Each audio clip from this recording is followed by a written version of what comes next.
Bem-vindos e bem-vindas a mais uma edição do seu Diálogos com o MPPE, o programa de entrevistas do Ministério Público do Estado de Pernambuco. Nesta edição, nós vamos tratar sobre o SINASE, que é o Sistema Nacional Socioeducativo. Para falar conosco a respeito do tema, nós convidamos a promotora de justiça com essa atuação no Sistema Socioeducativo, Andréa Carla Reinaldo.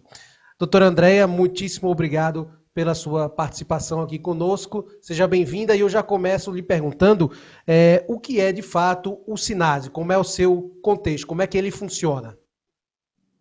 Boa tarde, Rafael. Boa tarde a todas as pessoas que estão nos ouvindo. O SINASE, como você acabou de falar, é o Sistema Socioeducativo.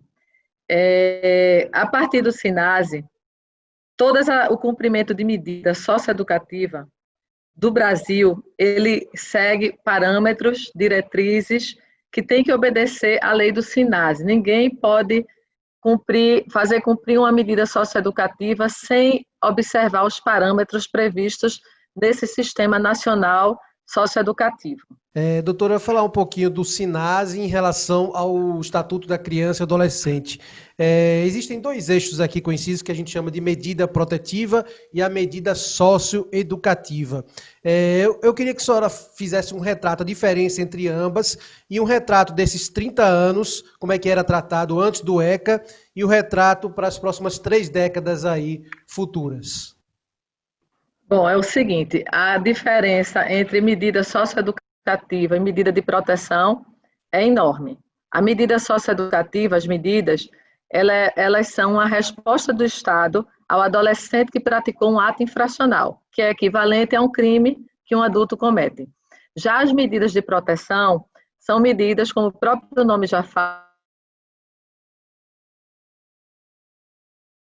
que visam proteger, e o Estado é omisso, por exemplo, a falta de uma vaga escolar, de um atendimento médico, quando os pais são omissos na responsabilidade deles em relação ao cuidado e zelo que devem ter com os filhos, e por último, quando o próprio adolescente ou a criança, ela se coloca em situação de risco, e aí é necessário que se apliquem essas medidas.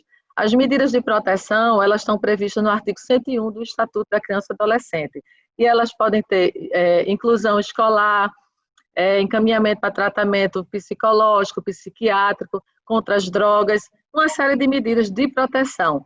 Já as medidas socioeducativas, elas vêm para que o Estado mostre a reprovação ao adolescente do ato infracional praticado, e elas vão desde a advertência até a medida de internação, que é a mais dura que o Estado pode dar a um adolescente. E com relação ao avanço que houve com a chegada do Estatuto, foi enorme, Rafael, porque é o seguinte, antes da introdução do Estatuto, a gente se baseava pelo Código de Menores. Esse Código de Menores, ele colocava na mesma balança a situação de adolescentes infratores e adolescentes e crianças abandonados. Então, ele não tinha um tratamento diferenciado para esses dois casos que realmente não tem nada a ver uma coisa com a outra. Hoje, o Estatuto, depois que foi criado há 30 anos atrás, é para todo mundo, para nossos filhos, para os filhos de qualquer brasileiro, e lá estão previstos os direitos dos adolescentes, das crianças, e também essa previsão de resposta do Estado diante de um ato infracional praticado por adolescente. Eu queria até deixar aqui que muita gente fica se perguntando, mas criança pode responder? Não, criança não responde por medida socioeducativa. Criança pode até praticar ato infracional.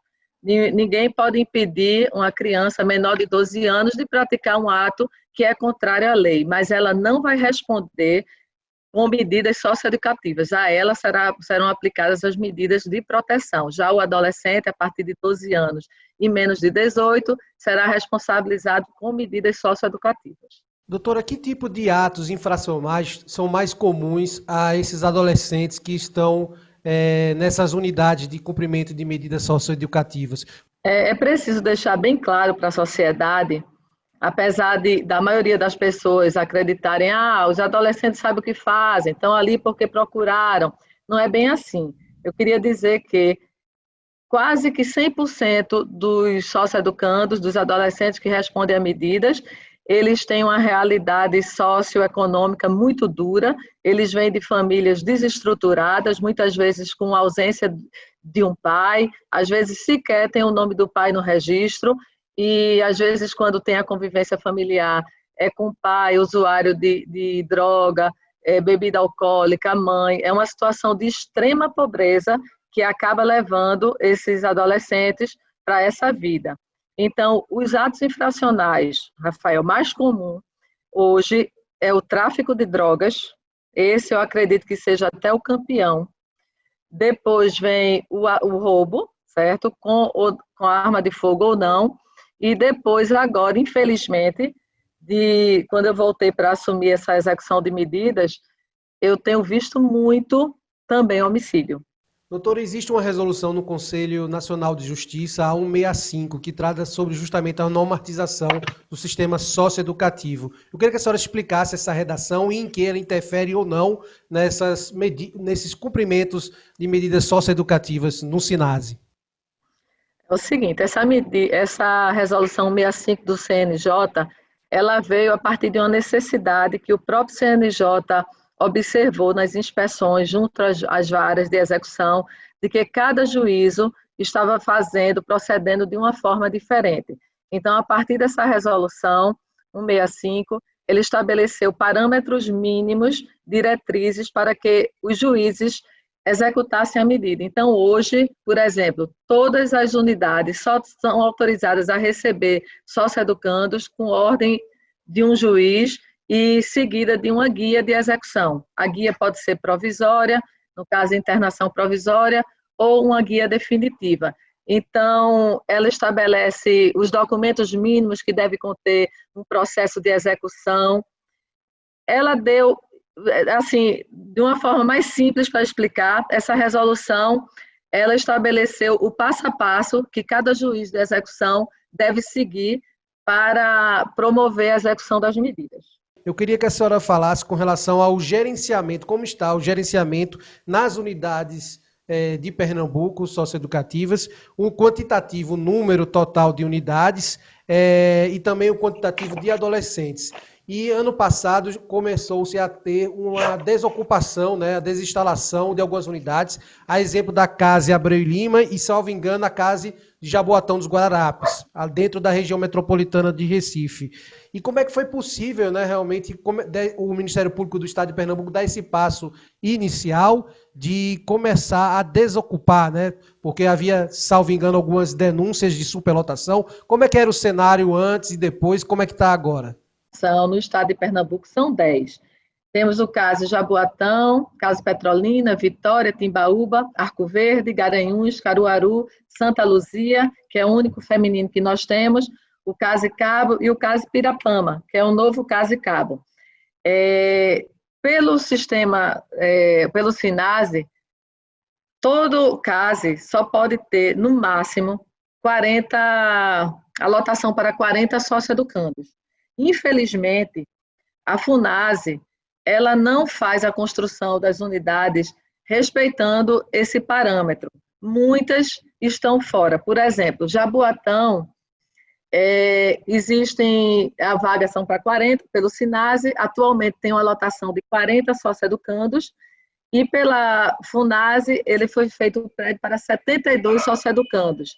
Petrolina, tem 44 jovens, hoje o SINASE prevê 40, a Petrolina está até abaixo, e a FUNASE, ela realmente fez o prédio para 40. Então, o que é que acontece? Hoje, no estado de Pernambuco, nós não temos aquela superlotação do passado, em que, por exemplo, a unidade de CASE Abreu e Lima, a Jaboatão continua funcionando.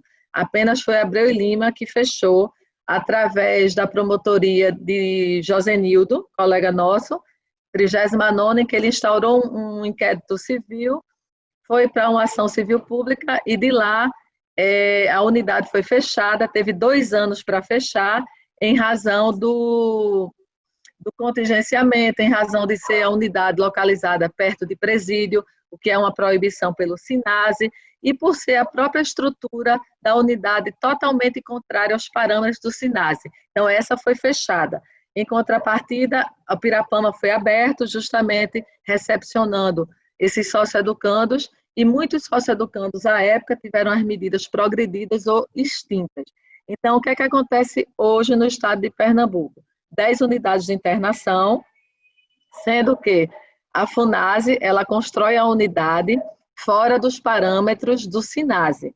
Aí alguém pode perguntar, e o que é que o Ministério Público faz? O Ministério Público sempre questiona, através de ações civis públicas, pedindo a interdição, pedindo o fechamento, mas nem sempre essa resposta é ágil o suficiente. Primeiro, porque o judiciário entende que não tem como simplesmente fechar uma unidade e relocar esses socioeducandos para onde? Ele iria fechar uma, iria superlotar outras. Mas eu penso que essa questão não deve ser uma preocupação. Se o Estado não está dando a devida, como é que eu digo, importância ao tema, eu acho que cabe tanto ao Ministério Público como ao Judiciário agir com os rigores da lei para que o Estado sinta a sua obrigação, assuma a sua obrigação de ressocializar como o SINASE planejou e idealizou. Doutora, vocês nesse período de pandemia, para que não perdesse esse acompanhamento a esses jovens, vocês idealizaram o projeto institucional Conte ao Seu Promotor. Eu queria que a senhora explicasse um pouquinho em que ele se baseia e como é que têm sido os resultados dessa atuação. O Ministério Público, ele faz visita bimestral. Então, por que não deixarmos uma urna lá lacrada, em que só o Ministério Público, o promotor, terá acesso, em que o socioeducando diariamente vai ter esse contato com o promotor de justiça. Esse projeto ele consiste na retirada de urnas uma vez por mês. Então, nós retiramos as urnas. A primeira vez começou no dia 4 de junho de 2020. Retiramos as urnas em 8 de julho de 2020. Vários procedimentos já foram instaurados, notícia de fato, questionamentos sobre a má qualidade da alimentação, sobre possíveis agressões que estão sofrendo por parte dos ASES. Enfim, nós começamos a encontrar e caminhar de acordo com as demandas encaminhadas pelos socioeducandos, não só por eles, mas também pelos próprios servidores da FUNASE, que também aproveitaram o canal para solicitar, para questionar algumas situações e até algumas reclamações. É muito importante esse projeto, estou muito feliz, porque a gente está tendo um retorno muito bom dos socioeducandos, e eu espero que todas as outras promotorias do Estado, que já se mostraram interessadas, elas também implantem, para que o Estado de Pernambuco seja todo coberto por esse projeto. Mais uma vez, eu queria agradecer, doutora Andréa Carla Reinaldo, pela participação aqui no Diálogos com o MPPE, trazendo um importante tema para a discussão, que é essa questão do sistema socioeducativo aqui no Estado, e agradecer também a você que nos acompanhou até agora, lembrando que você vai poder conferir esse programa sempre que quiser no nosso canal no YouTube, youtube.com/tvmppe.